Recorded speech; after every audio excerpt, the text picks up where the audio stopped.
গ্রন্থাগার দিবসে সম্মিলিত পাঠাগার আন্দোলনের মাননীয় সভাপতি, প্রধান অতিথি, বিশেষ অতিথিবৃন্দ, আলোচকবৃন্দ এবং সুধী, আসসালামু আলাইকুম। আমার ভাই সৈকত হাবিব আমাকে প্রথমে বলছিল সহজ সরল ভাষায় কিছু বলার জন্য।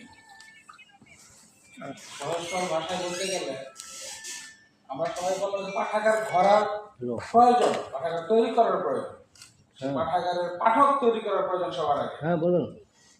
পাঠাগারগুলো কেন বন্ধ হলো, কেন আমরা জানতে চাইলাম না যে পাঠাগারটা কেন বন্ধ, এটা আমরা কেউ জানতে চাই না।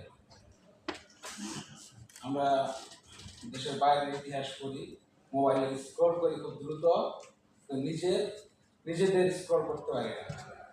আমরা জানি না যে আমাদের ঢাকা পৃথিবীর কততম শহর ছিল যখন নিউ ইয়র্ক কিংবা আমেরিকা আবিষ্কার হয় নাই।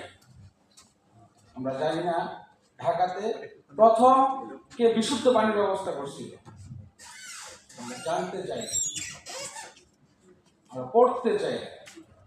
আমি যখন ক্লাস 3 বা 4 পড়ি, আমার বাবা প্রথম আমার হাতে একটা বই তুলে দিয়েছিল, সেটা হচ্ছে রুশ দেশের উপকথা।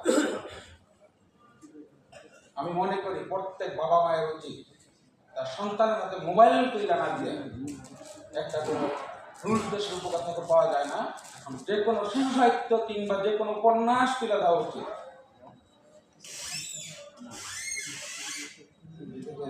আমি কি মানে আলোচনা অনেক বেশি দূরগন্ধ করে ফেলছি? আমাকে হাবিব ভাই বলছিল যে পৃথিবীর আমি যে বিশ্ববিদ্যালয়ে পড়াশোনা করছি সেই বিশ্ববিদ্যালয়ের লাইব্রেরি সম্বন্ধে বলার জন্য। আমি বুয়েটে পড়ছি, বুয়েটে 1,42,000 বই আছে। কতজন এই বইগুলো পড়ছি, কতগুলো বিষয়। আমি সিঙ্গাপুর ন্যাশনাল ইউনিভার্সিটিতে পড়ছি, সেখানে সোফা দেওয়া আছে আপনার আলোচনা করার জন্য, বই পড়ার জন্য। আপনি স্ট্যানফোর্ড ইউনিভার্সিটিতে পড়ছি আমি, সেখানে গ্রুপ স্টাডির মতো ব্যবস্থা পৃথিবীর এমন কোনো ব্যবস্থা নাই, এমন কোনো বই নাই যেটা সেখানে নাই।